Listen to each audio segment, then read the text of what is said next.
Magandang araw mga kachika. Narito na naman tayo sa panibagong mainit na balita sa mundo ng showbiz. Ang ating pag-uusapan ngayon ay ang naging reaksyon ng aktres na si Kylie Padilla matapos ang naging pahayag ng veteranong action star na si Jeric Raval tungkol sa annulment ng kasal nila ni Aljur Abrenica. Kamakailan lamang ay naging usap-usap sa social media ang sinabi ni Jeric Raval, ang ama ng aktres na si Ve Raval. Ayon sa kanya, sana raw ay mag-file na ng annulment si Kylie Padilla upang tuluyan ng maging malaya si Aljur Abrenica at makasal na umano sa kanyang anak na si Ve Raval. Dahil dito, maraming netizens ang nagulat at nagkaroon ng iba't ibang reaksyon. May mga nagsabi na tila hindi raw dapat si Kylie ang pinipilit o hinihikayat na gumawa ng hakbang para lamang makasal ang dalawa.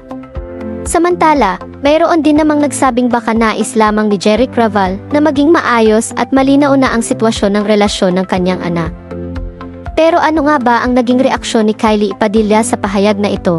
Ayon sa ilang ulat at mga kumalat na pahayag online, tila hindi raw sang-ayon si Kylie sa ideya na siya ang magmamadali sa pag-file ng annulment.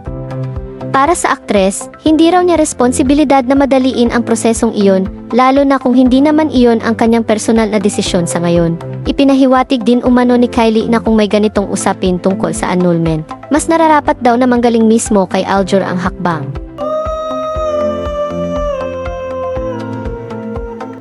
Sa madaling salita, hindi raw tama na siya ang pinipilit o hinihikayat na gumawa ng aksyon para sa relasyon ng iba.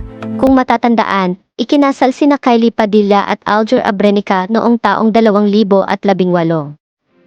Ang kanilang pag-ibigan ay matagal ding sinubaybayan ng mga tagahanga ng showbiz. Ngunit noong 2021 ay kinumpirma nilang dalawa na sila ay naghiwalay na. Baka raw ni-message ka kay Aljur. Babasagin na ang kanyang katahimikan. I promise not to cry. Sa kabila ng kanilang paghihiwalay, mayroon silang dalawang anak na patuloy nilang pinapalaki at inaalagaan. Madalas ding ipinapakita ni Kylie sa kanyang social media ang pagiging hands-on niyang ina sa kanilang mga anak. Samantala, kalaunan ay naging usap-usap din ang relasyon ni Aljur Abrenica at Ve Raval. Madalas silang makita na magkasama sa ilang mga okasyon at naging bukas na rin sila tungkol sa kanilang relasyon. Dahil dito, naging sentro ng diskusyon sa showbiz ang pahayag ni Jeric Raval tungkol sa annulment. Maraming netizens ang nagbigay ng kani-kanilang opinyon. Ang iba ay nagsabing dapat ay respetuhin ang desisyon at timing ni Kylie pagdating sa ganitong sensitibong usapin. Para sa marami, ang annulment ay hindi simpleng proseso lamang. Ito ay isang legal at personal na desisyon na may kasamang emosyon, pamilya, at responsibilidad, lalo na kung may mga anak na involved. Sa ngayon, nananatiling tahimik at kalmado si Kylie Padilla sa gitna ng mga usaping ito.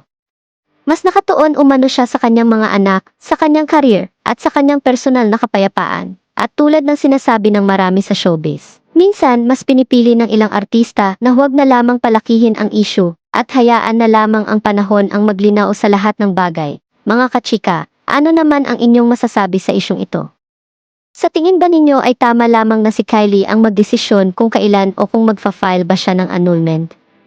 O dapat bang hayaan na lamang ang bawat isa na magpatuloy sa kanilang buhay sa tamang panahon? Comment ninyo ang inyong opinyon at huwag kalimutang mag-like at mag-subscribe para sa mas marami pang mainit na showbiz balita at kwentuhan. Hanggang sa susunod na showbiz chika.